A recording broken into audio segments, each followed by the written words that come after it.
kita kenal dalam nama Tuhan Yesus begitu baik dan amat baik dalam kehidupan kita. Bapak Ibu, saya mengajak Bapak Ibu dan adik-adik sekalian untuk bangkit berdiri.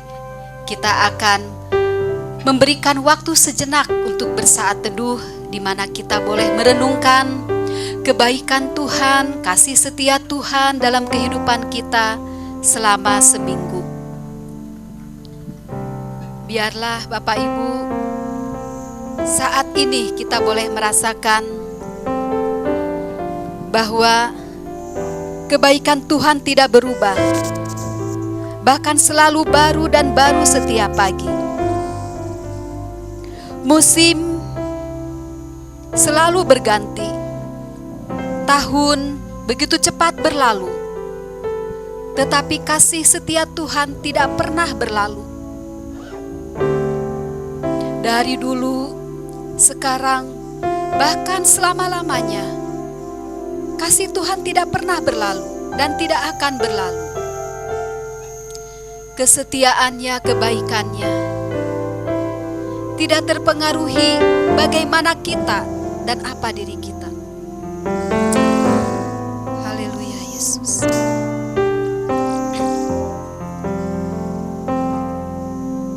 Mari kita mengucap syukur kepada Tuhan.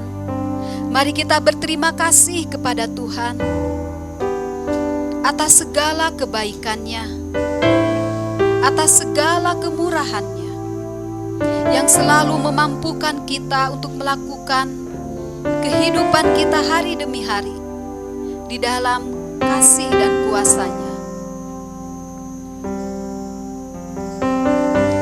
Terima kasih Tuhan Yesus. Terima kasih Bapa. Terima kasih. Bapak, Ibu, dan adik-adik sekalian yang dikasihi oleh Tuhan, mari kita angkat satu pujian dengan segenap hati kita.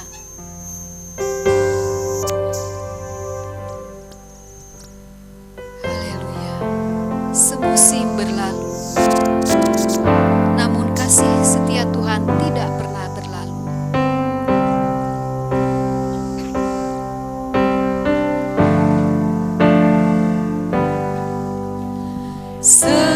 Semusim berlalu, namun Kau selalu peliharaku.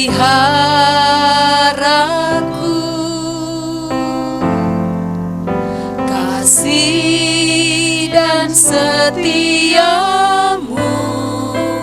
tak pernah layu di hidupku. Lebih luas, lebih luas dari samudra. Kebaikan-Mu Bapa takkan habis di hidupku. Lebih tinggi dari cakrawala.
Kasih-Mu lebih luas, lebih indah dari cakrawala, lebih lebar dari samudra, dan lebih dalam dari lautan.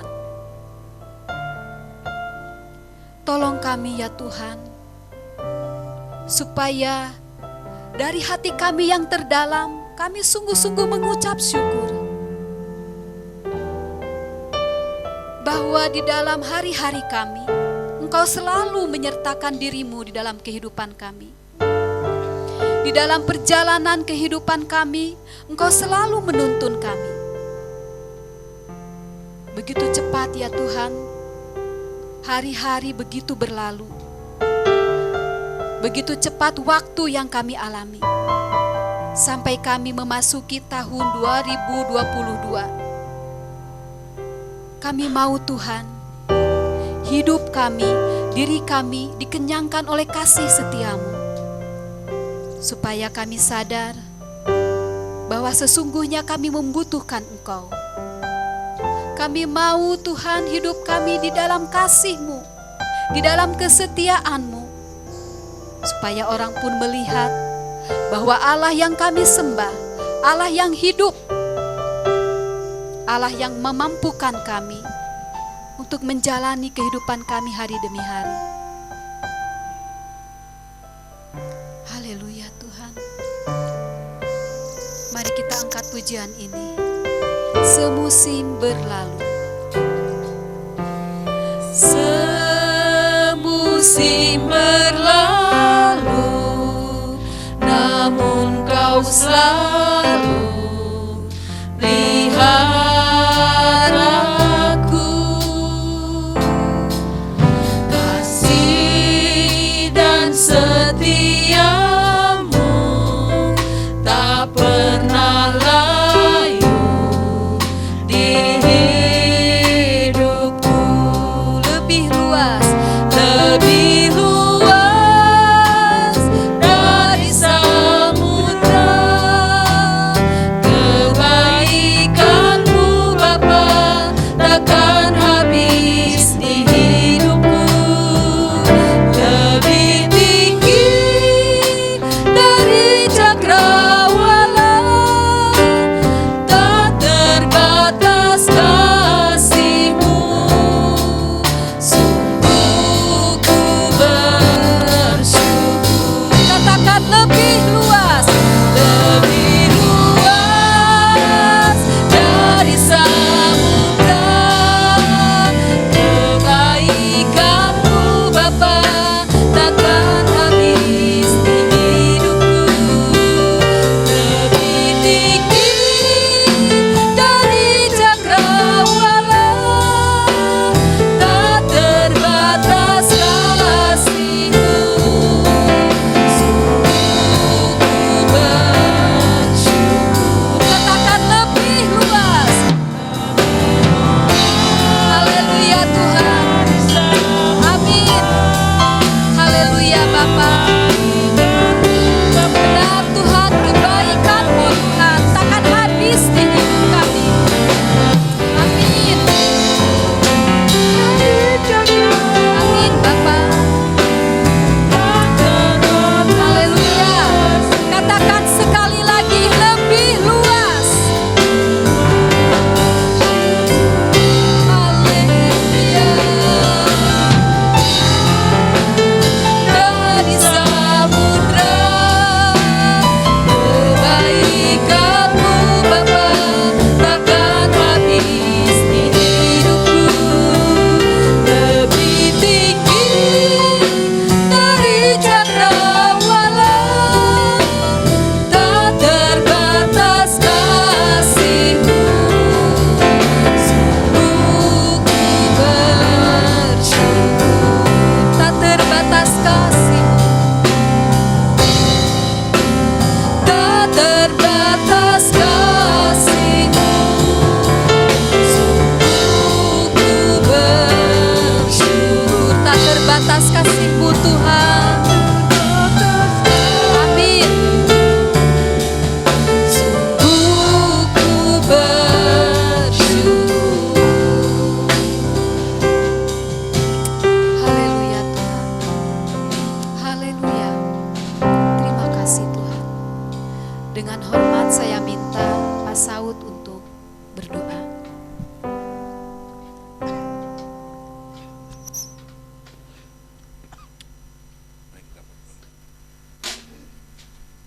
Bapa di surga, terima kasih pada pagi hari ini. Tuhan, izinkan kami tetap memuji Tuhan, menaikkan puji-pujian kami kepada Tuhan, sehingga kami dapat bersyukur pada pagi hari ini atas cinta kasih Tuhan kepada kami. Tuhan Yesus, pada pagi hari ini kami mau datang ke hadapan-Mu Tuhan, dan juga memohon pengampunan dosa yang daripada Tuhan. Bila ada dosa yang kami lakukan dalam pikiran, dalam perkataan kami, ampuni kami Tuhan, sucikan kami, supaya pada pagi hari ini kami layak untuk datang memuji dan menyembah Engkau Tuhan.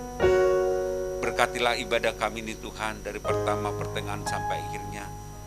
Biarlah ibadah ini boleh jadi di dalam nama Bapa, Anak dan Roh Kudus. Amin. Masih kuat berdiri Bapak Ibu? Amin, puji Tuhan. Tahun yang baru, semangat yang baru, pengharapan yang baru, lebih lagi ya kepada Tuhan. Kasih kepada Tuhan dan kasih sesama biarlah menjadi bagian dari keluarga besar Menara Pengharapan. Amin. Ya, seberapa yang hadir dari kita percaya Tuhan ada di tengah-tengah kita, mempersatukan kita, mempererat persaudaraan kita. Amin. Kalau begitu, saya rindu Bapak Ibu memuji Tuhan. Ku cinta keluarga Tuhan. Keluarga siapa? Menara Pengharapan. Amin. Mari, silakan Bapak Ibu, kita bersuka cita memuji Tuhan dengan pujian Ku cinta keluarga Tuhan, terjalin mesra sekali. Ya, yuk.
Silahkan duduk.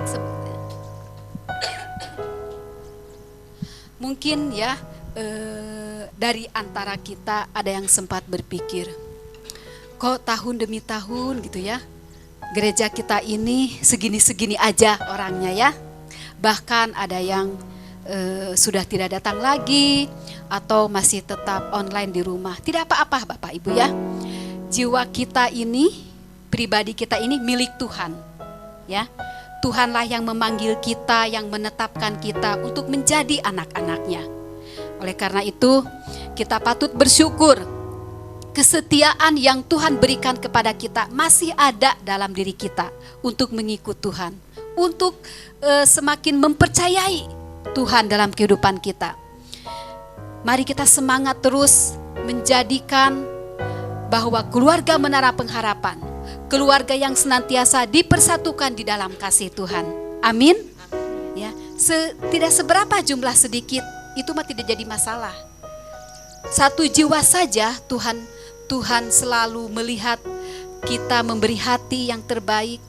Malaikat surga bersorak-sorai. Apalagi kita lebih daripada 1, lebih daripada 5, lebih daripada 10. Ya, Tuhan hadir di tengah-tengah kita untuk selalu mempersatukan, mempereratkan kasih kita di antara semuanya di dalam tubuh Yesus Kristus. Bapak Ibu, sebelum kita mendengarkan firman Tuhan, mungkin ada di antara Bapak Ibu yang mau menyaksikan betapa besarnya, betapa hebatnya kasih Tuhan dalam kehidupan Bapak Ibu. Silahkan, saya beri waktu. Deborah, sudah lihat-lihat. Mari Deborah. Puji Tuhan. Duh, cantik pisan Deborah. Shalom. Sebelumnya Deborah mengucapkan selamat tahun baru untuk keluarga WGMI Menara Pengharapan. Kemarin belum sempat pulang karena ada piket di kantor, terus tanggal 1-nya juga ada pelayanan di gereja. Jadi bisa kesempatan datang ke sini karena memang cuti dari kantor. Bersyukur mungkin Bapak Ibu udah tahu infonya.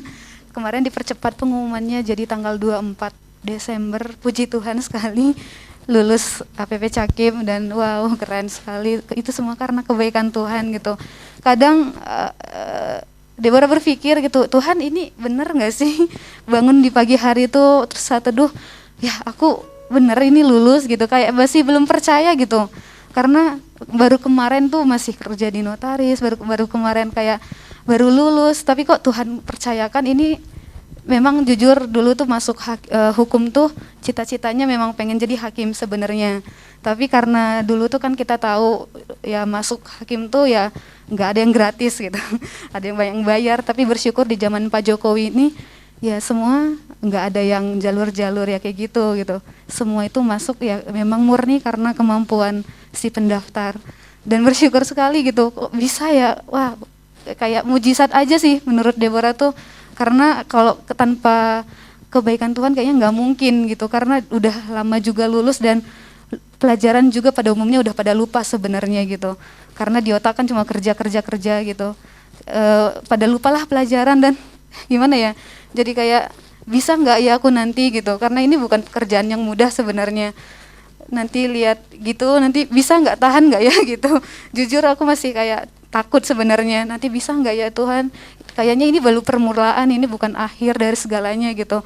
Kalau nanti udah jadi, kan ini sampai seumur hidup kan profesinya kan jadi ini, bisa nggak ya? Jujur takut kayak gimana ya, bahagia ya iya, tapi kayak takutnya juga iya gitu. Takutnya bukan karena takut nggak bisa ngejalanin, tapi takut ya itu tergoda.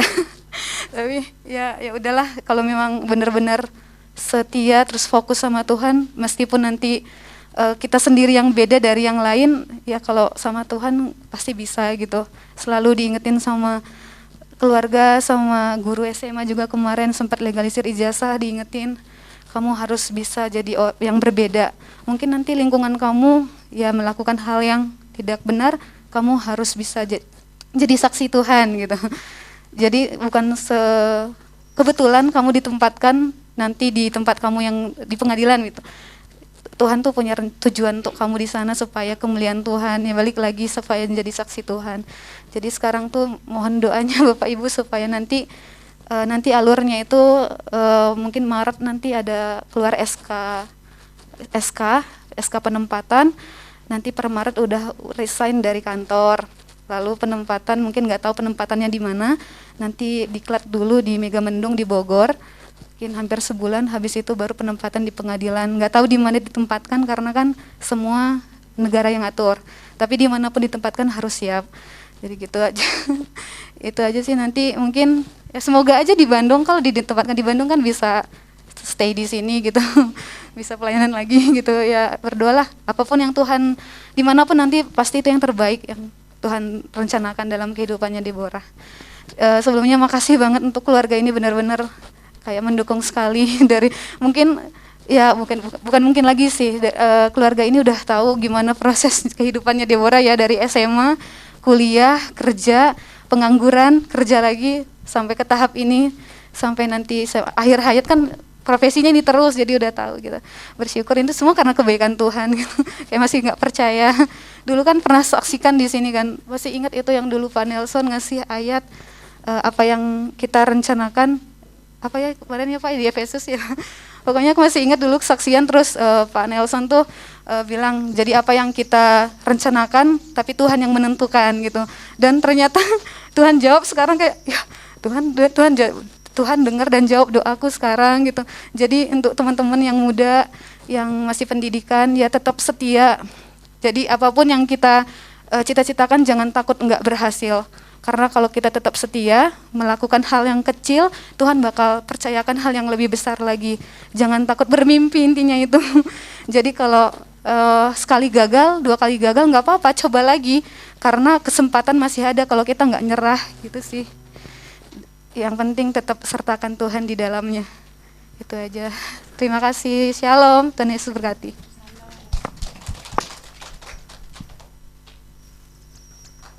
Jangan menyerah, jangan takut gagal ya. Sekali, 2 kali, 3 kali, masih ada ke-4 kali. Kesempatan dalam Tuhan pasti selalu ada.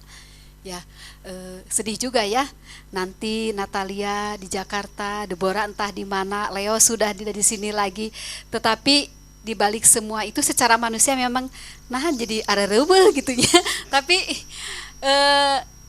senangnya itu, bersyukurnya itu semua ada di dalam rancangan Tuhan. Tuhan sudah memberikan yang terbaik dan terus Tuhan akan menuntun adik-adik kita dimanapun mereka berada ya. Percaya saja, percaya ketika kita selalu mengandalkan Tuhan, menyertakan Tuhan, maka tidak ada yang mustahil bagi Tuhan. Amin. Ada lagi Bapak Ibu?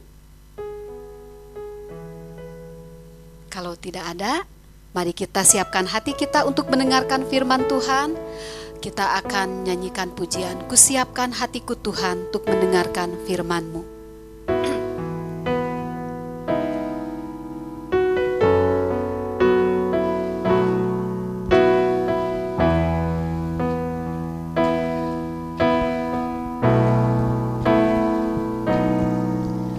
Kusiapkan hatiku Tuhan untuk dengar firman-Mu. Saat ini ku sujud menyembah-Mu ya Tuhan. Ku sujud menyembah-Mu Tuhan, masuk hadirat-Mu saat ini.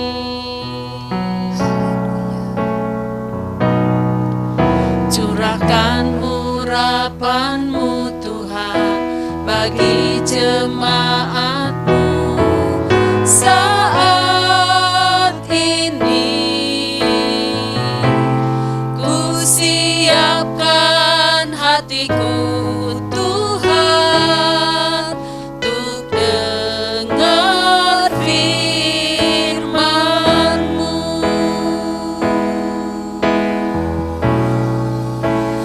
Firman-Mu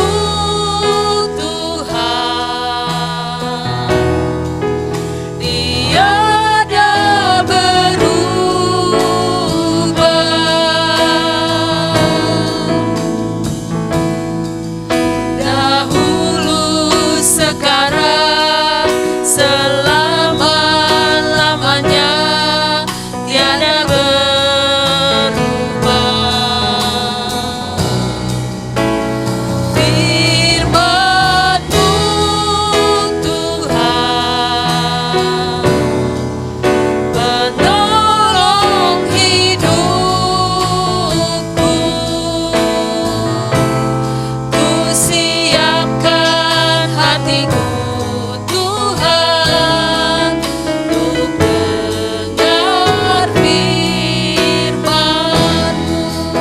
Mari semuanya saya undang bangkit berdiri dan angkat pujian sekali lagi.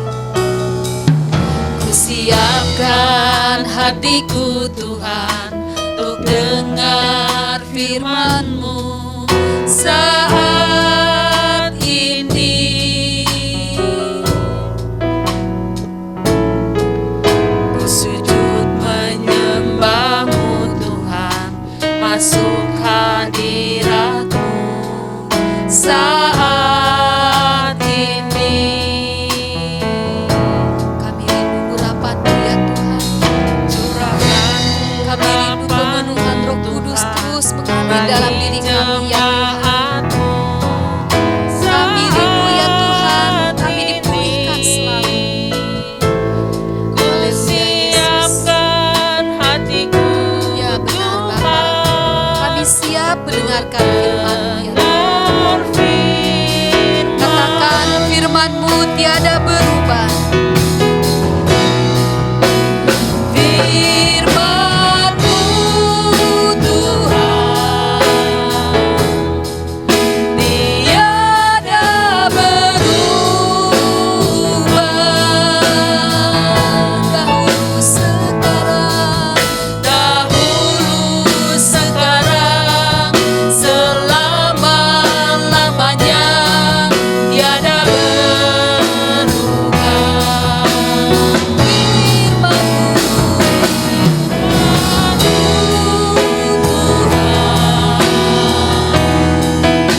Menolong hidupku, ku siapkan hatiku Tuhan, untuk dengar firman-Mu, firman-Mu, firman-Mu Tuhan tiada berubah.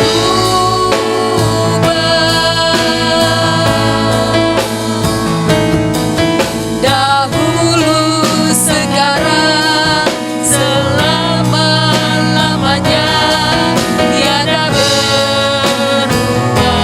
Firman-Mu Tuhan menolong hidupku. Amin. Benar Tuhan, berfirmanlah kepada kami Tuhan. Haleluya. Haleluya Yesus. Ku siapkan hatiku Tuhan, dengar firman. Hatiku telah siap Tuhan. Hatiku telah siap Tuhan, dengar firman.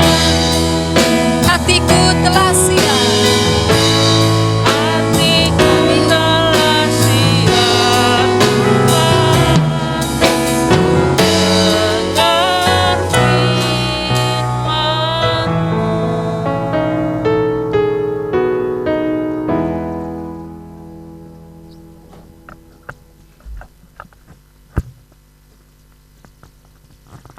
Mari kita berdoa.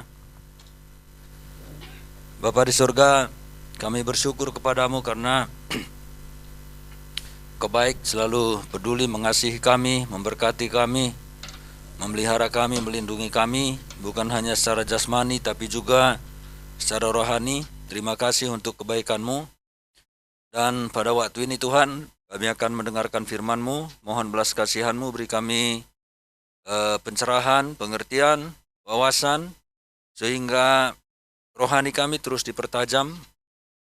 Dengan demikian kami bisa bertumbuh di dalam Tuhan dan semakin hari semakin menikmati relasi yang indah yang berdampak kepada damai sejahtera dan sukacita kami dalam menjalani kehidupan kami, walaupun di tengah-tengah tantangan, pergumulan yang kadang-kadang bisa membuat kami ciut dan melemahkan semangat kami.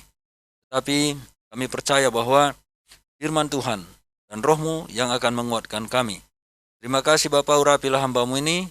Di dalam nama Tuhan Yesus kami berdoa. Amin. Silakan duduk Bapak Ibu.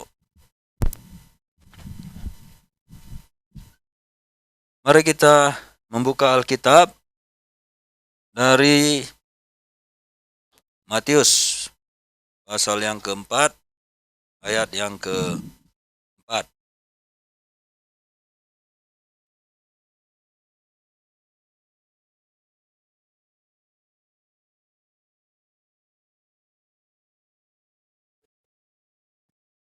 Saya akan baca. Bapak Ibu, bukan hanya ini yang akan kita bahas, tapi ini sebagai awal ayat ini, awalnya saja.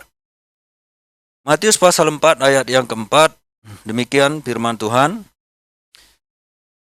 Tetapi Yesus menjawab, ada tertulis, manusia hidup bukan dari roti saja, tetapi dari setiap firman yang keluar dari mulut Allah. Manusia hidup bukan dari roti saja, tetapi dari setiap firman yang keluar dari mulut Allah.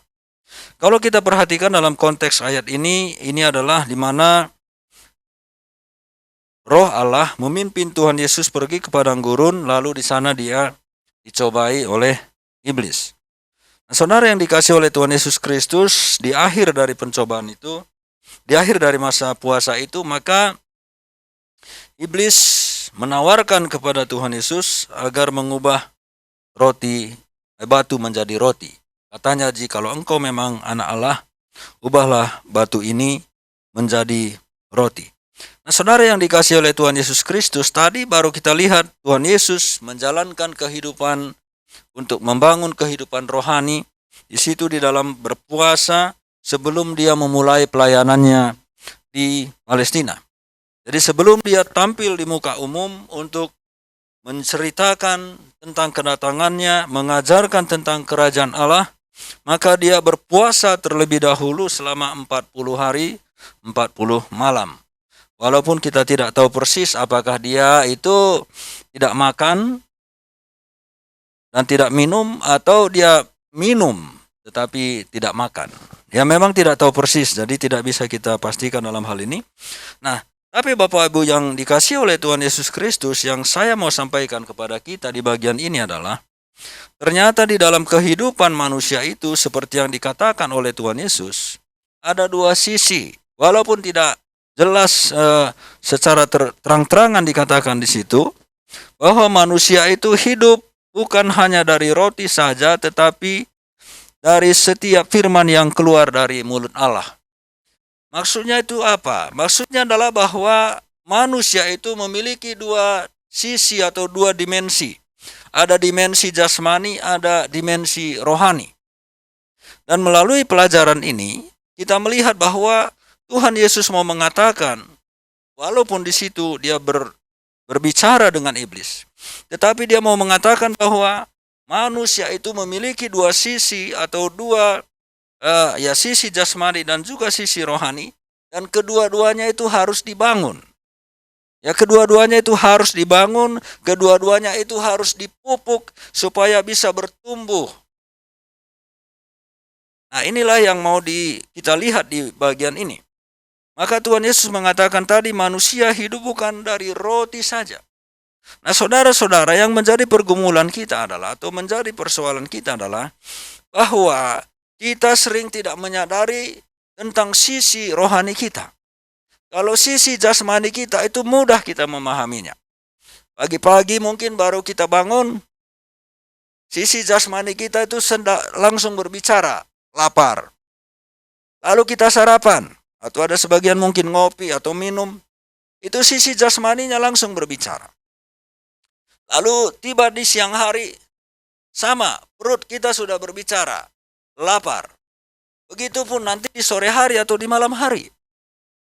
Atau mungkin suatu ketika kita hujan-hujanan, sampai di rumah baru kita flu. Sisi jasmani langsung terasa. Nah, kenapa bisa langsung terasa sisi jasmani kita?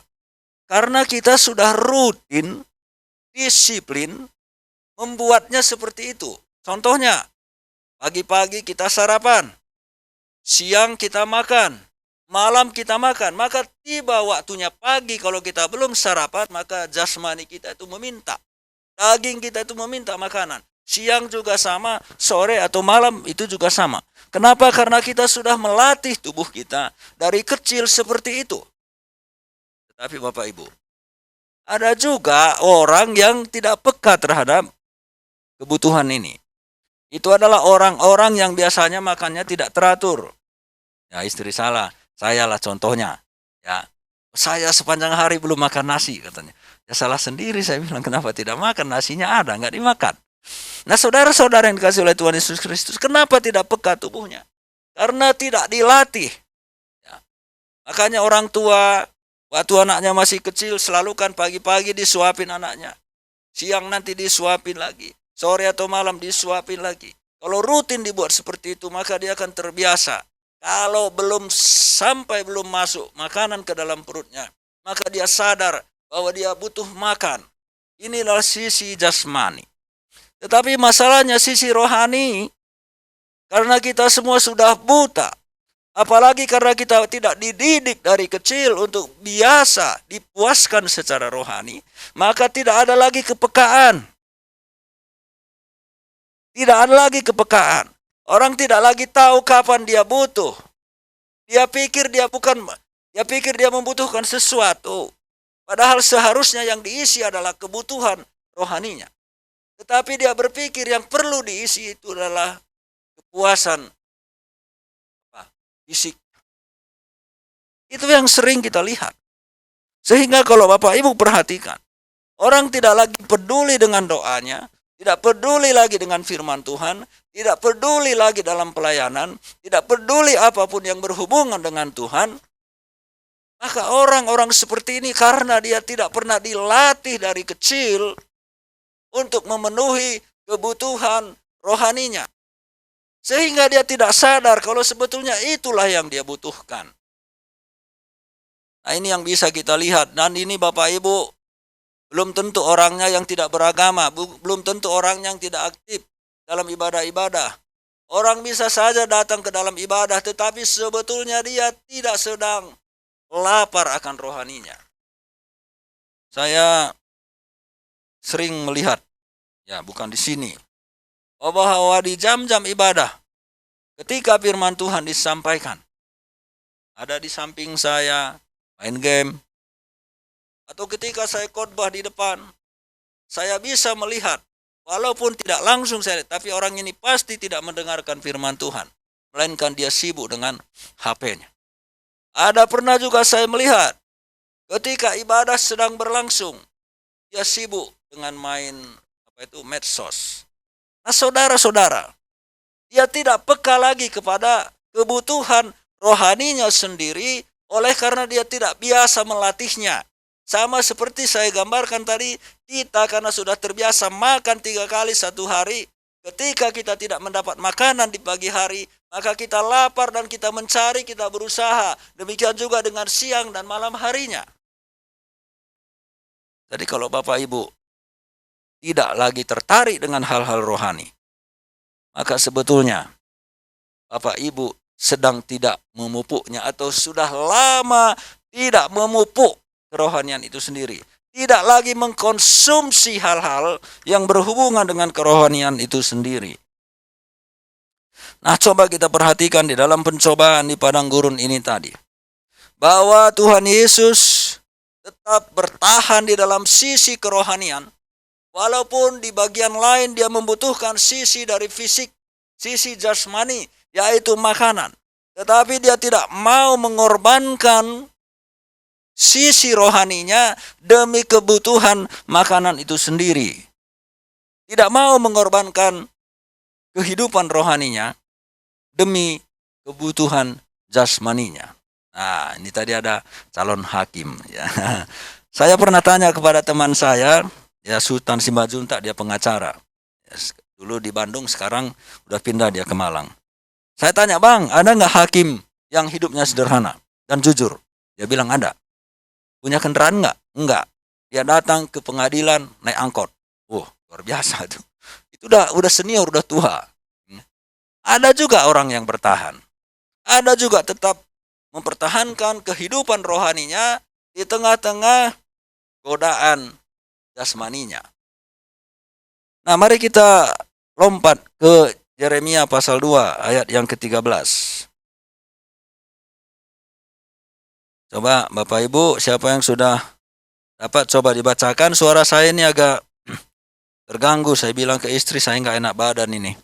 Dari kemarin saya sudah nggak enak badan. Ya, suara saya juga kelihatannya agak berubah. Mari kita lihat. Silakan Bapak Ibu bacakan dulu. Yeremia 2 ayat 1 sampai dengan 13.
Ya, terima kasih Ibu Pur. Nah, saudara-saudara yang dikasihi oleh Tuhan Yesus Kristus, tadi dikatakan di ayat yang ke-7, Aku telah membawa kamu ke tanah yang subur untuk menikmati buahnya dan segala yang baik daripadanya. Tetapi segera setelah kamu masuk, kamu menajiskan tanahku, tanah milikku, telah kamu buat menjadi kekejian. Para imam tidak lagi bertanya, di manakah Tuhan? Orang-orang yang melaksanakan hukum tidak mengenal aku lagi. Dan para gembala mendurhaka terhadap aku. Para nabi bernubuat demi Baal. Mereka mengikuti apa yang tidak berguna. Nah, perhatikan bahwa ini juga ada dua sisi di sini. Ada sisi jasmani, ada sisi rohani. Di ayat yang ke-7, Tuhan menjelaskan bahwa Tuhanlah yang memberikan kepada mereka kemakmuran. Tuhan yang membawa mereka ke tanah di mana tanah itu dijanjikan tanah yang melimpah susu dan madunya. Mereka sudah sejahtera, mereka sudah aman, mereka sudah menikmati janji-janji Tuhan yang disampaikan sebelumnya ketika mereka dibawa, sebelum mereka dibawa dari tanah Mesir masuk ke tanah Kanaan. Dan Tuhan mengatakan di dalam perjalanan itu, wahai Israel, apakah engkau melihat aku curang? Di manakah letak kesalahan yang kuperbuat kepadamu? Tetapi saudara-saudara, setelah mereka makmur secara jasmani, tetapi yang terjadi justru mereka merosot secara rohani. Sisi jasmaninya terbangun dengan baik dan itu dibangun oleh Tuhan sendiri. Tetapi sisi rohaninya semakin merosot Oleh karena tadi dikatakan di ayat yang ke-8, para imam tidak lagi bertanya, di manakah Tuhan? Orang-orang yang melaksanakan hukum tidak mengenal aku lagi.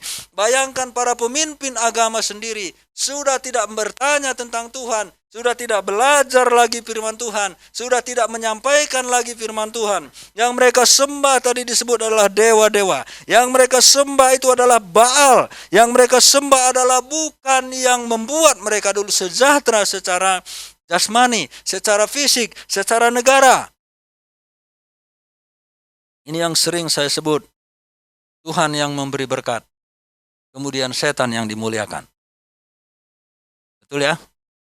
Tuhan yang memberi berkat, tapi kemudian setan yang dimuliakan.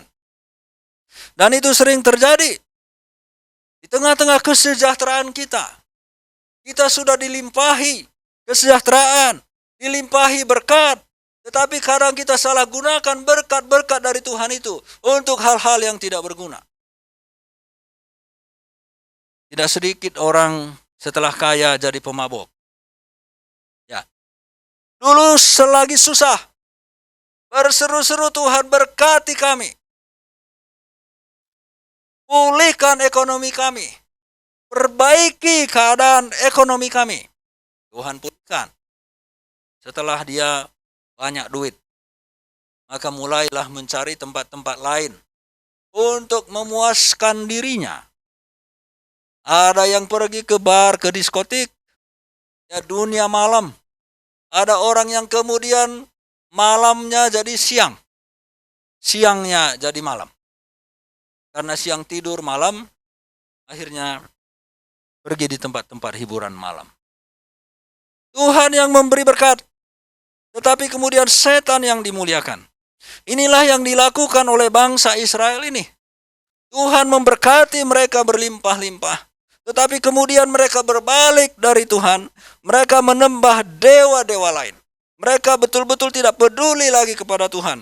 Karena apa? Karena imam mereka, pemimpin agama mereka, mereka tidak lagi belajar tentang Tuhan. Mereka akhirnya tidak menceritakan lagi tentang Tuhan. Malah mereka kemudian meninggalkan Tuhan. Nah, saudara-saudara, lihat di ayat yang ke-11, ini menjadi sebuah teguran sebetulnya yang keras. Pernahkah suatu bangsa menukarkan Allahnya, meskipun itu sebenarnya bukan Allah? Tetapi umatku menukarkan kemuliaannya dengan apa yang tidak berguna. Saudara-saudara yang dikasihi Tuhan Yesus Kristus, tadi kita sudah melihat bahwa Tuhan Yesus ketika dicobai sisi manusiawinya, sisi jasmaninya, tetapi dia bertahan di dalam sisi kerohanian. Karena sisi jasmaninya itu akan merusak kerohanian. Kalau dia tidak taat kepada Tuhan, maka dia memilih untuk taat. Dia memilih untuk konsisten, supaya kerohanian itu tidak menjadi gugur, dan tujuannya datang ke dunia ini tidak menjadi gagal. Oleh karena memang tujuannya adalah untuk menyelamatkan manusia, melakukan kehendak Bapakku, dikatakan oleh Tuhan Yesus Kristus. Nah saudara, lihat yang ke-13. Sebab 2 kali umatku berbuat jahat.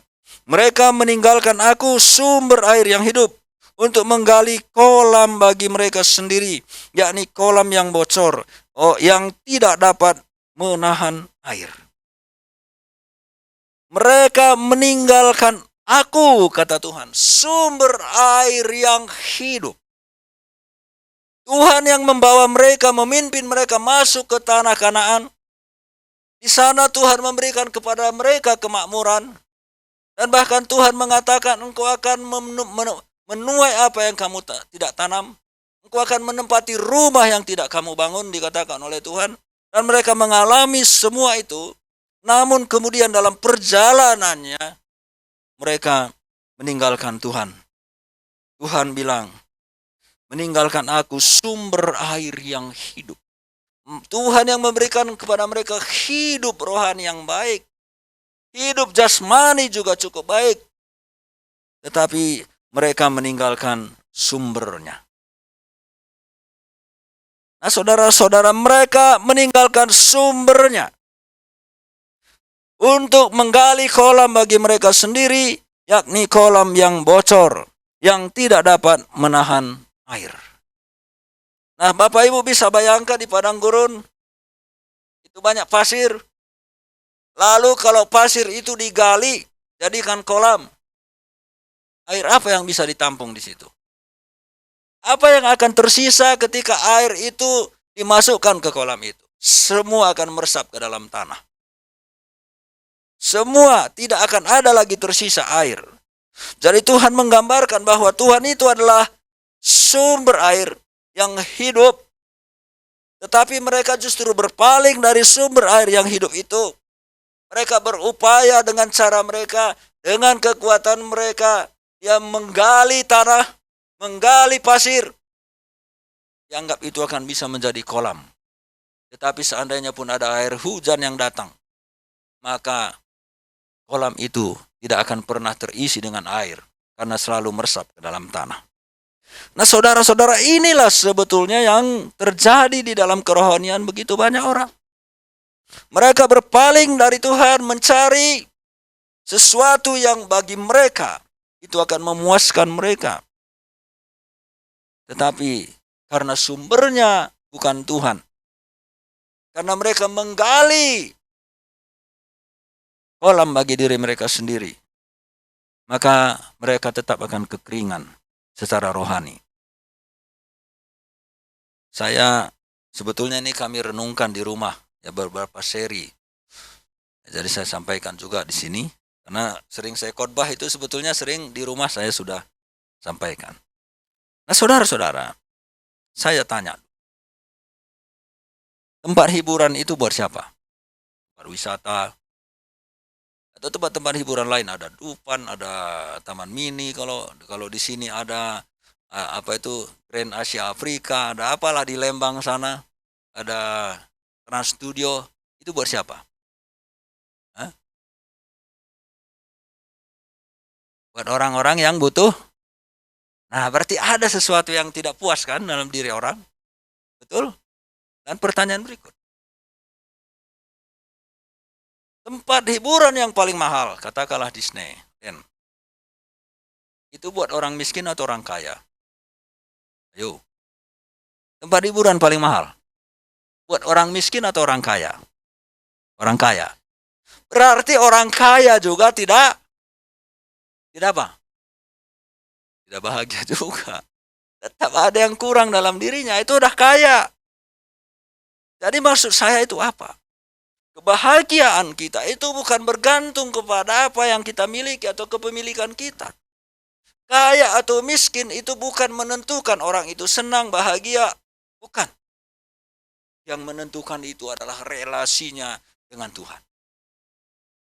Relasinya dengan Tuhan. Itulah yang membuat orang berbahagia, bersuka cita, menikmati damai sejahtera itu. Karena mereka betul-betul connect kepada sumber air yang hidup itu. Bukan karena mereka bisa dimanjakan oleh berbagai macam fasilitas. Saya akui fasilitas itu bisa mempermudah kita, tetapi fasilitas itu bukan bisa membahagiakan kita. Itulah sebabnya maka tempat-tempat hiburan itu pun bervariasi. Dari tarif yang bisa dijangkau sampai kepada yang tidak mungkin dijangkau oleh orang-orang kebanyakan dari kita. Kenapa?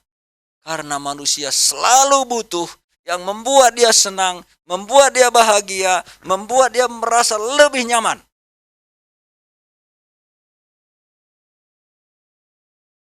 Amsal mengatakan lebih baik sepotong roti kering disertai dengan damai sejahtera daripada lembu tambun serumah disertai dengan pertengkaran. Maksudnya apa? Maksudnya kesederhanaan itu pun bisa kita nikmati. Tapi kelimpahan itu pun belum tentu kita bisa nikmati. Bayangkan saja kalau di rumah kita, di meja makan itu semua menu terbaik yang menjadi selera kita ada di meja itu. Begitu kita duduk bersama, kita langsung bertengkar sebelum makan. Apa gunanya itu? Ya. Tapi walaupun mungkin ya hanya sekedar nasi goreng, lebih di bawah lah daripada yang dibuat Pak Pur minggu lalu. Ya. Tapi kalau kita tenang semua, kita akur dalam rumah tangga, itu bisa kita nikmati. Nah, jadi saudara-saudara, bahwa kita lihat tadi orang-orang Israel ini, mereka sudah makmur, tetapi mereka kemudian meninggalkan Tuhan. Mereka mencari hal-hal yang memuaskan diri mereka, dan akhirnya mereka tersesat karena mereka tidak lagi mencari Tuhan. Nah, bagaimana dengan zaman Tuhan Yesus? Di zaman itu, apakah ada yang seperti itu? Sama saja. Mari kita lihat Yohanes pasal yang ke-10.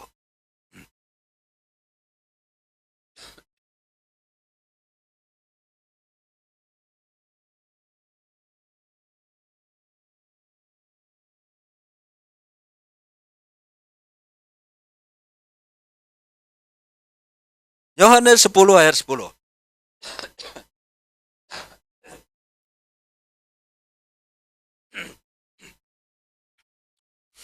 Pencuri datang hanya untuk mencuri dan membunuh dan membinasakan. Aku datang supaya mereka mempunyai hidup dan mempunyainya dalam segala kelimpahan. Nah, saudara-saudara, banyak orang yang menafsirkan bahwa di sini yang dimaksud dengan kelimpahan itu adalah kelimpahan secara materi. Sehingga ada sekelompok orang Kristen diajarkan seperti itu. Bahwa kalau kamu datang mengikut Tuhan, maka kamu akan diberikan kelimpahan. Karena Tuhan berjanji, Tuhan akan memberikan kelimpahan kepada kita. Dikaitkan lagi dengan ayat-ayat yang lain, ayat-ayat tentang penabur, sebagiannya. Nah, kalau Bapak Ibu membaca ini kan mulai, kasusnya itu mulai dari pasal 9. Di mana di pasal 9 itu ada orang yang apa itu? Ya. Orang yang buta sejak lahirnya itu disembuhkan oleh Tuhan Yesus Kristus. Nah, saudara-saudara, lalu setelah itu maka terjadilah percakapan antara orang ini, keluarganya, dan juga orang-orang yang bertanya, siapa yang menyembuhkan dia? Lalu mulai ayat yang ke-35, di situ ada sebuah peralihan. Yesus mendengar bahwa ia telah diusir keluar oleh mereka. Kemudian ia bertemu dengan dia dan berkata, percayakah engkau kepada Anak Manusia? Ini adalah peralihan pembicaraan, karena di sini Tuhan Yesus langsung berbicara kepada orang yang sudah disembuhkan itu. Kalau sebelumnya itu adalah orang itu, ada orang Farisi, ada keluarganya, mereka berdialog tentang kesembuhan dari orang itu. Dan orang-orang Farisi selalu menuduh bahwa Tuhan Yesus itu adalah orang yang salah, bukan diutus Allah, karena dia menyembuhkan orang pada hari Sabat dan seterusnya.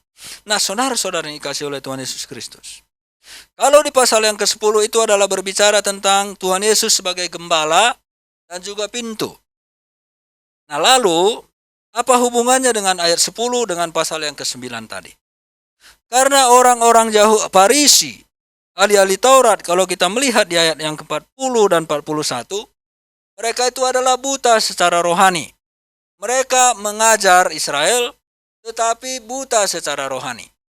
Bahkan Tuhan Yesus di Matius pernah mengatakan, engkau mencari orang menyeberangi lautan untuk mengajar agamamu, tetapi engkau kemudian membuat mereka menjadi lebih jahat lagi.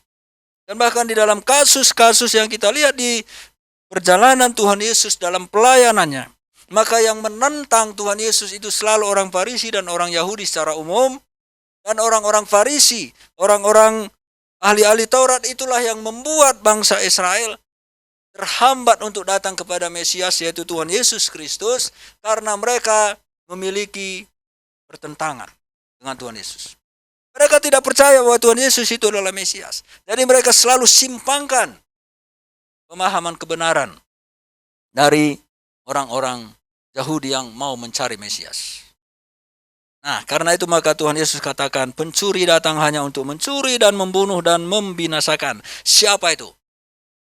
Itulah orang-orang Farisi dan ahli-ahli Taurat. Mencuri apa? Mencuri rohani. Membunuh apa? Membunuh rohani. Membinasakan apa? Karena secara rohani mereka tidak bertemu dengan Tuhan Yesus Kristus, maka mereka binasa di dalam kekekalan. Jadi yang dimaksud oleh Tuhan Yesus di situ adalah masalah kerohanian, bukan masalah harta bendawi, bukan kekayaan dunia. Walaupun ada pengajaran-pengajaran yang seperti itu, tapi bukan itu yang dimaksudkan oleh Tuhan Yesus Kristus. Karena mulai dari pasal 9 dan pasal 10 itu, Tuhan Yesus tidak berbicara tentang dunia, tetapi dia berbicara tentang surga. Dia berbicara tentang kerohanian. Maka Tuhan Yesus katakan di pasal yang ke-10 itu, aku adalah pintu. Barang siapa yang datang sebelum aku, kata Tuhan Yesus Kristus, maka dia itu adalah salah, penyesat, pembunuh. Itu yang kita baca. Masuk pintu itu apa? Pintu adalah tempat keluar masuknya domba. Ketika biasanya gembala tidur di pintu. Tidurnya di pintu. Jadi ketika domba itu mau keluar, dicek dulu semua. Ketika masuk juga dicek dulu semua. Baru gembala itu nanti tidur di pintu itu sendiri. Sehingga kalau ada domba yang mau keluar, ketahuan. Ada binatang buas yang mau masuk juga ketahuan. Jadi dia jaga di situ. Itu adalah pintu. Tetapi imam-imam, ahli-ahli Taurat, tidaklah seperti itu. Bahkan Tuhan Yesus mengatakan, engkau merampas janda-janda. Saudara-saudara, jadi kerohanian tidak terbangun dengan baik. Mari kita lihat ayat 40 pasal 9. Kata-kata itu didengar oleh beberapa orang Farisi. Ayat 35 kembali ya. Yesus mendengar bahwa ia telah diusir keluar oleh mereka. Kemudian ia bertemu dengan dia dan berkata, percayakah engkau kepada Anak Manusia? Jawabnya, siapakah dia, Tuhan, supaya aku percaya kepadanya? Kata Yesus kepadanya, engkau bukan saja melihat dia, tetapi dia yang sedang berkata-kata dengan engkau, dialah itu. Katanya, aku percaya Tuhan. Lalu ia sujud menyembahnya. Sebagai tanda dia percaya, dia sujud menyembahnya. Kata Yesus, aku datang ke dalam dunia untuk menghakimi, supaya barang siapa yang tidak melihat, dapat melihat. Dan supaya barang siapa yang dapat melihat, menjadi buta. Apakah yang maksudnya di situ? Yang tidak dapat melihat itu tadi orang buta itu. Tetapi kemudian dia percaya kepada Tuhan Yesus. Kalau kita tadi lihat pengakuannya, aku percaya, lalu dia sujud. Orang yang tidak melihat, orang yang buta itu kemudian setelah buta memang secara fisik, tapi rohaninya terbuka. Dia melihat, dia tahu bahwa Yesus itu adalah Anak Manusia atau Mesias. Tetapi sebaliknya, orang yang selama ini matanya celik bisa melihat. Bahkan mereka itu adalah orang Farisi. Tetapi mereka buta secara rohani. Ayat 40. Kata-kata itu didengar oleh beberapa orang Farisi yang berada di situ dan mereka berkata kepadanya, apakah itu berarti bahwa kami juga buta? Maksudnya buta rohani. Jawab Yesus kepada mereka, sekiranya kamu buta, maksudnya seperti buta jasmani seperti orang itu yang sudah disembuhkan itu, kamu tidak berdosa. Tetapi karena kamu berkata kami melihat, maka tetaplah dosamu. Maksudnya apa? Apa karena matanya celik sehingga dosanya tetap? Tidak. Dia buta secara rohani. Dia tidak bisa melihat bahwa Tuhan Yesus itu adalah Mesias. Berbeda dengan orang yang dari lahirnya itu buta. Kemudian Tuhan Yesus sembuhkan dia. Lalu dia percaya bahwa itu adalah Anak Allah yang diutus, Mesias yang diutus untuk menyelamatkan. Maka tadi kita lihat di ayat yang ke-10 pasal 10. Dikatakan oleh Tuhan Yesus, pencuri datang hanya untuk mencuri dan membinasakan membunuh dan membinasakan. Aku datang supaya mereka mempunyai hidup dan mempunyainya dalam segala kelimpahan. Aku datang supaya mereka mempunyai hidup dan mempunyainya dalam segala kelimpahan. Kenapa seperti itu? Karena kita sudah melihat bahwa pengajar-pengajar mereka, orang-orang Farisi, ahli-ahli Taurat, sama seperti imam-imam yang kita baca tadi di Yeremia itu, tidak lagi mengajarkan kebenaran, menghambat orang-orang datang kepada Tuhan Yesus Kristus. Mereka itu justru kontra terhadap Tuhan Yesus Kristus. Mereka tidak mau peduli dengan apa yang Tuhan Yesus katakan, dan bahkan mujizat-mujizat yang Tuhan Yesus lakukan, mereka plesetkan. Bahkan mujizat itu katanya bukan datang dari Allah. Nah, saudara-saudara, kita perhatikan, apakah di dalam gereja-gereja relasi kita dengan Tuhan itu masih dibangun melalui mimbar-mimbar? Apakah ada dorongan, apakah ada motivasi dari pemimpin-pemimpin gereja supaya kembali umat itu membangun relasi yang kuat dan benar kepada Tuhan Yesus Kristus? Jadi memang sedikit banyaknya terjadi penyimpangan-penyimpangan itu bukan kesalahan dari jemaat, tetapi lebih kepada kesalahan dari pemimpin-pemimpin itu sendiri, karena tidak lagi mendalami firman Tuhan dengan baik dan benar, sehingga mereka juga tidak lagi mengajarkan yang baik dan benar. Tuhan Yesus tadi mengatakan di ayat yang ke-10 bagian akhir, supaya mereka mempunyai hidup dan mempunyainya dalam segala kelimpahan. Yang Tuhan Yesus mau katakan di situ adalah bahwa kelimpahan itu kelimpahan secara rohani, kelimpahan secara batiniah, kelimpahan secara spiritual, bukan kelimpahan secara fisik, bukan kelimpahan dengan kekayaan dunia ini. Bukanlah itu yang Tuhan Yesus maksudkan. Nah, pekakah kita kembali kepada awal tadi? Apakah kita masih peka akan kebutuhan rohani kita sendiri? Kalau Bapak Ibu bangun pagi langsung berdoa saat teduh, baru beraktivitas, itu tandanya peka. Ya, peka. Bukan keharusan, tetapi kebutuhan.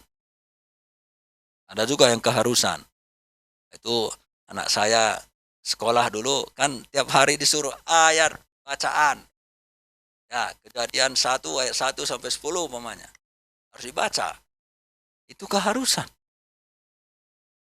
Atau catatan apa itu? Buku bukti ibadah itu apa namanya? Guru tahu ya? Itu kan paksaan. Ya, tapi nggak apa-apalah. Bisa aja karena dipaksa mereka akhirnya bertumbuh, kan bisa saja. Tetapi maksudnya adalah bahwa bukan seperti itu, bukan paksaan. Tetapi itu adalah suatu rasa haus, rindu untuk bersekutu dengan Tuhan. Kalau kita sudah tidak lagi merasa kita butuh, kita tidak lagi lapar haus akan Tuhan, kita tidak bersekutu lagi dengan Tuhan, maka kita sedang sakit. Dan percayalah, kita akan semakin sakit. Bapak Ibu coba dulu bayangkan, atau pikirkan, kalau Bapak Ibu itu tidak makan, ya tiap hari, atau makan, ya makan, kadang enggak. Kira-kira kesehatannya bagaimana? Kira-kira kalau Bapak Ibu hari ini makan, besok enggak. Bukan karena enggak ada makanan nih. Besoknya lagi ya malas makan sekali aja. Besoknya lagi makan lagi, ya seadanya aja. Kira-kira kesehatannya terganggu enggak? Ya terganggu. Orang yang tidak makan dengan teratur lebih cenderung kena mah, walaupun mah itu bisa karena stres juga. Kenapa demikian? Itu kebutuhan. Ya, fisik kita itu memerlukan hal-hal seperti itu. Di dalam kerohanian juga itu sama, kita membutuhkan semua itu. Kayak Tuhan Yesus tadi katakan, manusia hidup bukan hanya dari roti saja, tetapi dari setiap firman yang keluar dari mulut Allah. Sisi jasmani dibangun, sisi rohani dibangun. Kedua-duanya itu harus dibangun. Dan masalahnya sekarang adalah bahwa kita jauh lebih peka ke sisi jasmani kita daripada sisi rohani kita. Seandainya lah kita lebih peka sisi rohani kita seperti yang Tuhan Yesus itu lakukan, maka iman kita akan tumbuh, kita akan kuat, dan kita akan dilimpah sukacita, damai sejahtera. Bahkan ketika kita tidak memiliki fasilitas yang mumpuni. Coba Bapak Ibu perhatikan. Kenapa orang-orang yang di dalam Tuhan walaupun sengsara, susah, tapi mereka masih bisa tersenyum ramah, masih bisa peduli kepada orang lain, masih bisa mengekspresikan kasihnya kepada orang? Karena sisi rohani yang dibangun. Tadi tujuan saya menyampaikan firman Tuhan ini. Mari kita bangun sisi rohani kita. Sisi jasmani perlu iya. Dan kita semua sudah sejahtera. Tidak ada di antara kita yang kekurangan, bukan? Bahkan saya lihat jemaat ini, seperti yang sering Pak Yopi bilang, walaupun jemaat ini kecil, tetapi kita lihat secara sisi jasmani, semuanya kita meningkat. Gak ada yang merosot. Ya, ada yang merosot. Saya masih ada foto gimana anak-anak ini dulu masih kecil-kecil kan. Masih di Muhammad Toha. Kan tidak terbayang sekarang sudah lulus, sekarang sudah bekerja. Ya, sebentar lagi mungkin menikah. Nah, yang dekat-dekat ini udah menikah ini. Ada yang udah kangen gendong cucu mana nih. Nah, saudara-saudara, Tuhan membangun sisi itu juga. Kita tadi sudah melihat bangsa Israel, kemakmuran secara jasmani pun dibangun Tuhan. Tetapi kemudian yang menjadi masalah adalah penyimpangan secara rohani. Nah, jadi hati-hati juga. Jangan karena kita berjuang untuk kebutuhan jasmani atau sisi jasmani kita, kemudian kita terjebak. Dan akhirnya rohani kita tidak bisa lagi dibangun. Saya rindu kita mengingat yang dikatakan oleh Tuhan Yesus. Manusia hidup bukan hanya dari roti saja, melainkan juga dari semua firman yang keluar dari mulut Allah. Sisi jasmani butuh, sisi rohani butuh. Tetapi Tuhan Yesus juga mengatakan, kedua sisi itu, mana yang menjadi fokus? Carilah dahulu kerajaan Allah dan kebenarannya, maka semua itu akan ditambahkan kepadamu. Jadi, memang betul sisi jasmani dan rohani itu butuh. Tapi yang menjadi penekanan dari Tuhan Yesus adalah sisi rohaninya, yaitu kerajaan Allah dan firman-Nya. Mari kita berdoa. Terima kasih Tuhan, kami bersyukur karena kami sudah mendengarkan firman-Mu. Kiranya Tuhan menolong kami supaya kami memprioritaskan kehidupan rohani kami. Walaupun mungkin ada hal-hal jasmani juga yang menjadi perjuangan kami. Tetapi kiranya kami tidak menjadikan sisi jasmani kami menjadi fokus utama.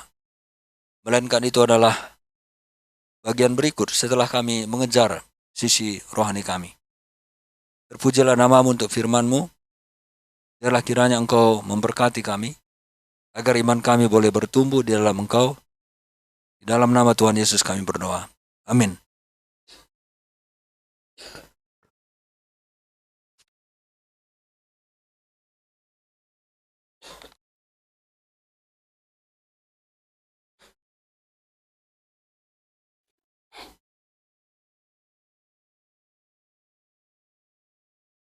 Terima kasih Pendeta Nelson yang sudah menyampaikan firman Tuhan. Bapak Ibu, firman Tuhan mengingatkan kembali kepada kita ya, bahwa mencari kerajaan Allah yang terutama dalam kehidupan kita. Karena kita percaya Tuhanlah sumber pemelihara kita. Amin. Amin. Ya. Terima kasih Pak Nelson. Bapak Ibu, sekarang kita akan memberikan persembahan kepada Tuhan. Sebelumnya mari kita berdoa. Tuhan Yesus, terima kasih untuk kebenaran firman-Mu yang sudah Engkau taburkan kepada kami melalui hamba-Mu. Kami bersyukur Tuhan diingatkan kembali bahwa Engkaulah Sang Pencipta yang berdaulat atas kehidupan kami, sumber kehidupan kami, sumber keselamatan kami, dan tidak ada Allah yang lain selain Engkau yang layak kami sembah, yang layak kami puja. Ampuni kami Tuhan, seringkali kami melupakan Engkau karena kami mengejar setiap kesenangan-kesenangan yang memuaskan diri kami. Padahal itu semua berlalu begitu mudah. Tetapi di dalam Engkau Tuhan, kami senantiasa menikmati sukacita, kebahagiaan yang tidak bisa dibeli oleh apapun. Karena Engkau Allah yang menjamin segala sesuatunya dalam kehidupan kami. Kami juga bersyukur Tuhan untuk berkat-berkat jasmani yang senantiasa Engkau limpahkan kepada kami. Bukti bahwa Engkau Allah yang sungguh-sungguh memelihara kehidupan kami. Allah yang tidak pernah membiarkan kami, menelantarkan kami. Kami mau bersyukur untuk semua itu ya Tuhan. melalui apa yang bisa kami berikan pada hari ini, melalui persembahan kepada Engkau. Dan kami percaya Tuhan, Kau akan memberikan hikmat kepada hamba-Mu yang akan mengelola setiap keuangan yang sudah tercampur, yang sudah kami berikan sebagai persembahan kepadamu. Terima kasih Bapa, dan hanya di dalam nama Tuhan Yesus kami berdoa dan mengucap syukur. Amin. Sambil memberikan persembahan, mari kita menyanyikan pujian Ku Cinta Keluarga Tuhan Terjalin Mesra Sekali. Silahkan yang bertugas.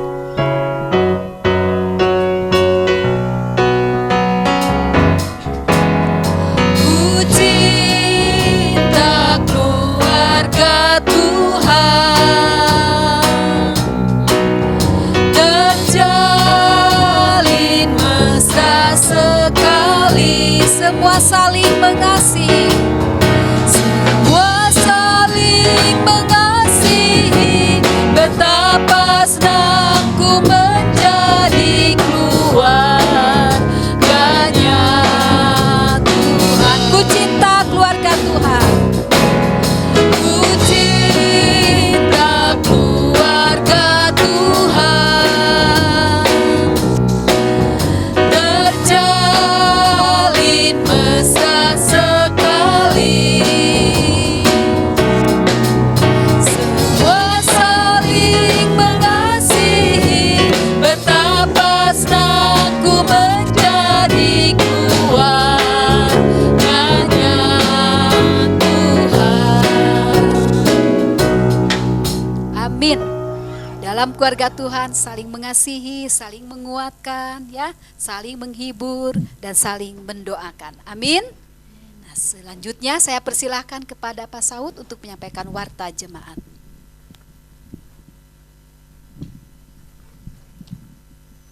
Ya, terima kasih Pak Nelson atas firman Tuhannya. Ya, supaya kita seimbang ya antara kebutuhan jasmani dan kebutuhan rohani. Di sisi lain diperhadapkan kepada kita yang percaya kepada Tuhan. Seringkali kita godaannya banyak ya. Ya, terima kasih juga atas ini, atas penyampaian firman Tuhannya. Terima kasih Pak Nelson, Tuhan berkati. Kita mendengarkan warta jemaah. Ya, persembahan kita totalnya 665.000. Terima kasih atas persembahannya, Tuhan memberkati ya.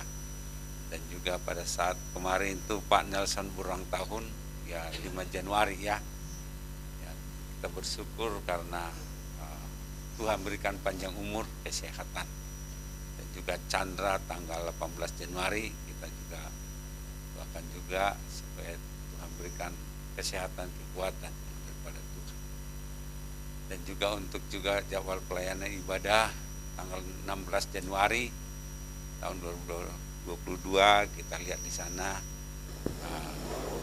yang pelayanan Ibu Isya dan juga Indri, Natalia dan juga Samuel, Arya dan juga Haga, Jojo, Tio dan juga Pak Pur dan juga Saud ya.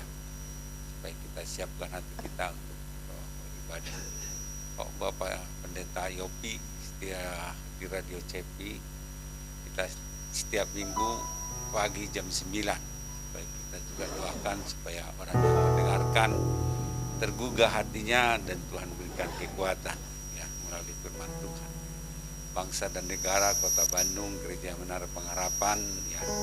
Kita doakan juga Pak Nelson pelayanan di Kuningan, juga pergumulan yang sudah lama tidak hadir, kesehatan Bapak Gembala, pelayanan para hamba Tuhan, kesehatannya, dan juga Ibu Andreas itu udah perlu dicoret ya,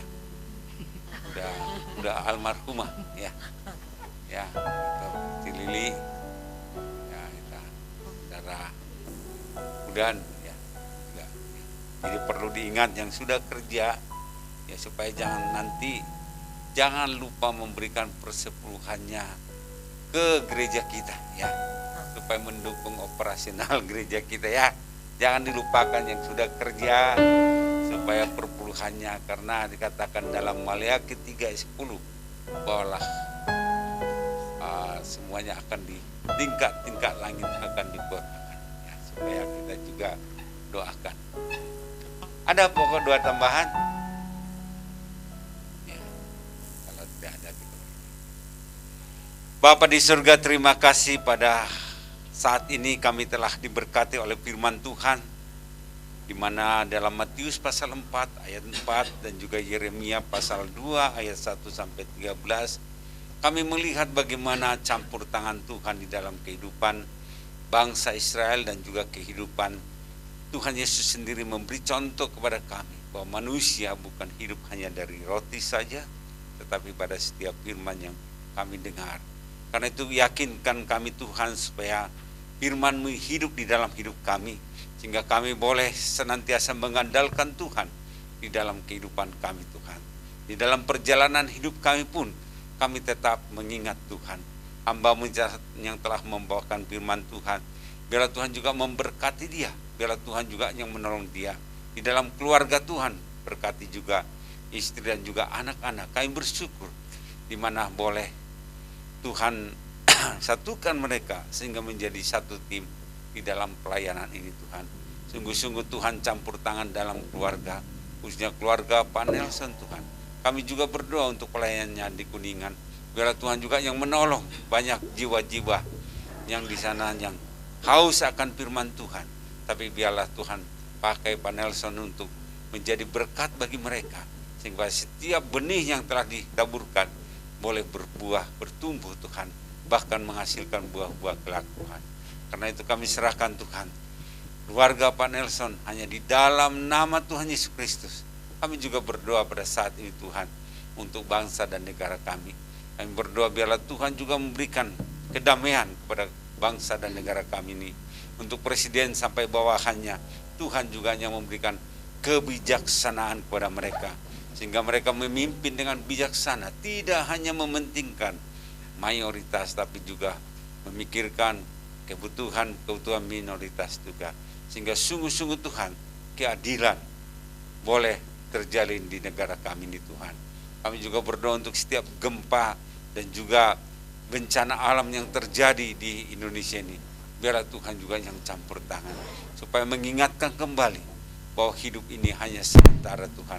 Karena itu Tuhan, tolonglah Tuhan anak-anak Tuhan yang terlibat seperti di Jayapura juga, kami doakan mereka, biarlah Tuhan juga yang menolong, sehingga boleh Tuhan cukupkan kehidupan mereka Tuhan, sehingga melalui banjir dan juga bencana alam ini mereka semakin dekat kepada Tuhan. Terima kasih, kami serahkan bangsa dan negara kami ini di dalam nama Tuhan Yesus. Kami juga berdoa untuk setiap penginjil yang di kota, yang di pedesaan Tuhan, yang saat ini pelayanan, biarlah Tuhan setiap firman yang ditaburkan menjadi benih, sehingga mereka juga Tuhan boleh Tuhan melalui firman Tuhan boleh dikuatkan, diteguhkan kembali, sehingga sukacita yang daripada Tuhan ada di dalam kehidupan mereka. Berkati keluarga mereka, berkati juga pelayanan mereka Tuhan. Kami serahkan Tuhan setiap hamba-hamba Tuhan dan juga kami serahkan ke dalam tangan pengasihan-Mu. Kami juga berdoa pada saat ini Tuhan, khususnya untuk jemaat di tempat ini Tuhan. Biarlah Tuhan juga memberkati kami. Tuhan menolong kami Tuhan dalam setiap kehidupan kami, supaya hari demi hari Tuhan kami mengandalkan Tuhan di dalam kehidupan kami. Berkati kami Tuhan, sehingga boleh firman ini Tuhan menguatkan kami terus, sehingga kami tetap setia kepada Tuhan. Hamba juga berdoa untuk jemaat-Mu yang lama sudah tidak hadir, biar Tuhan juga memberkati mereka, menolong mereka Tuhan dalam situasi apapun, supaya mereka terus mengingat Tuhan, bahkan memberi hidup mereka kepada Tuhan. Terima kasih, kami serahkan Tuhan jemaat-Mu di dalam nama Tuhan Yesus Kristus. Kami juga berdoa untuk yang telah berulang tahun. Kami bersyukur di mana Tuhan telah menambahkan usia Pak Nelson. Biar Tuhan juga memberkati dia terus, sehingga Tuhan dia dapat menghitung hari-hari yang dilalui dan bahkan memperoleh hati yang bijaksana. Kami juga berdoa untuk Chandra yang akan berulang tahun juga Tuhan berkati. Biar Tuhan juga yang menolong, sehingga juga semua cita-citanya boleh terkabulkan Tuhan. Terima kasih, kami serahkan Tuhan ini di dalam nama Tuhan Yesus Kristus. Kami juga bersyukur di mana Deborah telah diterima dia menjadi hakim Tuhan. Biar Tuhan juga yang menolong dia dalam proses prosesnya Tuhan, dalam juga setiap surat-surat, supaya boleh terpenuhi Tuhan, sehingga nantinya boleh dia menjadi anak-Mu, menjadi berkat bagi setiap orang untuk menuntut keadilan, sehingga dia boleh Tuhan mempertahankan iman kepercayaannya kepada Tuhan, sehingga dia mengandalkan Tuhan dalam setiap mengambil keputusan, sehingga Tuhan juga yang berbicara kepada dia Tuhan, sehingga orang-orang yang akan diputuskan bersalah atau tidak, Tuhan juga memberi petunjuk Tuhan, sehingga dia boleh memutuskan dan juga memberikan hukuman yang setimpal dengan perbuatannya Tuhan. Terima kasih Tuhan, berkatilah dia Tuhan, kami serahkan dia di dalam nama Tuhan Yesus Kristus. Kami juga berdoa Tuhan untuk anak-anak kami juga yang sedang studi dan juga sedang bekerja, Tuhan berkati juga. Biarlah Tuhan juga menolong mereka, biarlah Tuhan juga memberikan hikmat kepintaran kepada mereka, supaya mereka juga Tuhan di dalam pekerjaannya juga mengandalkan Tuhan. Kami juga berdoa untuk teman hidup mereka masing-masing. Biarlah Tuhan juga yang memberikan teman hidup yang takut akan Tuhan, sehingga boleh mereka Tuhan senantiasa Tuhan berkati, sehingga kebutuhan mereka juga boleh Tuhan cukupkan Tuhan. Karena itu kami serahkan Tuhan pemuda-pemuda yang ada di gereja ini, kami serahkan kepada Tuhan. Kami juga berdoa Tuhan untuk juga keluarga-keluarga kami dimanapun berada Tuhan. Biarlah Tuhan juga menolong kami Tuhan, sehingga semakin hari Tuhan kami menjadi saksi-Mu Tuhan di dalam setiap sikap hidup kami, sehingga boleh kami menjadi surat-surat Kristus yang hidup yang dapat dibaca orang lain Tuhan. Kami juga berdoa pada pagi hari ini juga Tuhan untuk rekan-rekan kami yang sakit. Biarlah Tuhan juga yang menolong. Untuk berkati juga Pak Yopi, Ibu Yopi dalam kondisinya. Biarlah Tuhan juga memulihkan sakit penyakitnya, sehingga dia boleh kembali datang beribadah bersama-sama kami. Kami juga berdoa untuk Ibu Ade, Tuhan berkati juga dia, kesehatannya juga Tuhan berkati, sehingga boleh Tuhan senantiasa Tuhan yang menolong. Kami juga berdoa Tuhan untuk Cilili, Tuhan berkati juga, biar Tuhan juga yang menolong. Michael juga Tuhan berkati, biar supaya Tuhan juga yang menolong dalam kesehatannya Tuhan. Terima kasih Tuhan, kami serahkan seluruh orang-orang yang datang Tuhan pulihkan Tuhan setiap sakit penyakit yang mereka derita Tuhan. Karena itu kami serahkan seluruh permohonan kami, pokok doa kami ini kami serahkan di dalam nama Tuhan Yesus Kristus. Kami berdoa dan mengucapkan syukur terima kasih. Amin.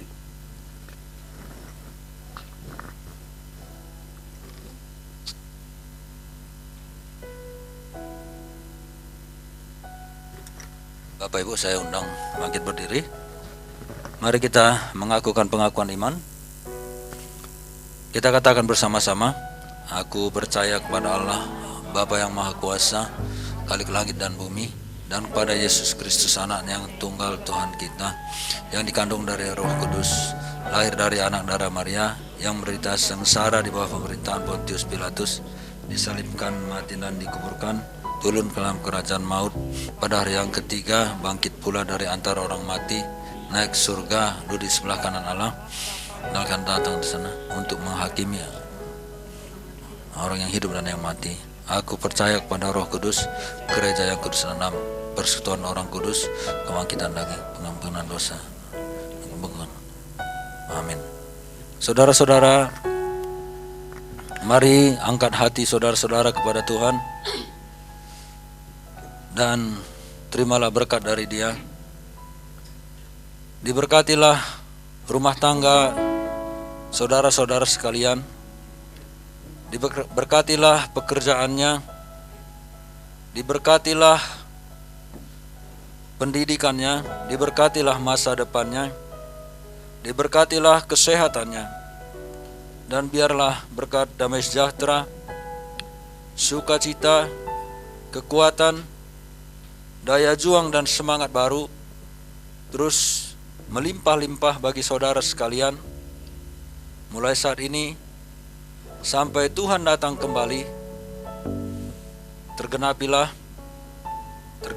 apa yang Tuhan sampaikan melalui firman-Nya kepada saudara-saudara sekalian.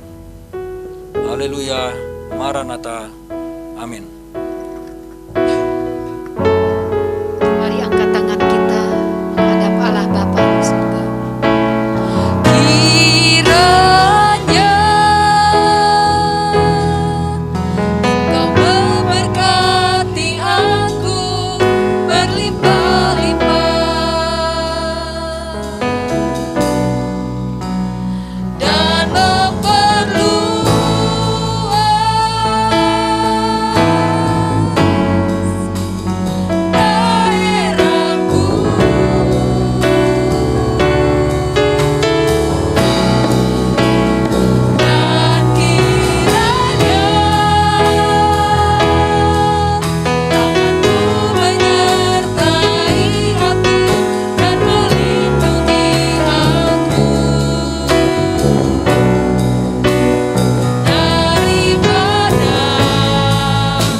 Kami percaya Tuhan, ketika kami melangkah ke depan beranjak dari tempat ini, Kau akan menjauhkan kami dari segala malabahaya dan kecelakaan.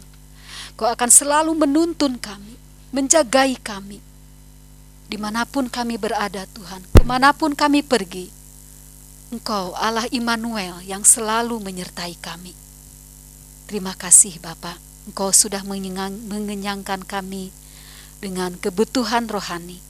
Dan sebentar juga kami akan menikmati berkat-Mu berupa kebutuhan jasmani. Kami akan menikmatinya dengan sukacita dan rasa syukur, menyantap hidangan yang sudah Engkau sediakan, dan biarlah itu menjadikan kesehatan, kekuatan bagi tubuh jasmani kami. Terima kasih Bapa, ya Yesus, ya Roh Kudus.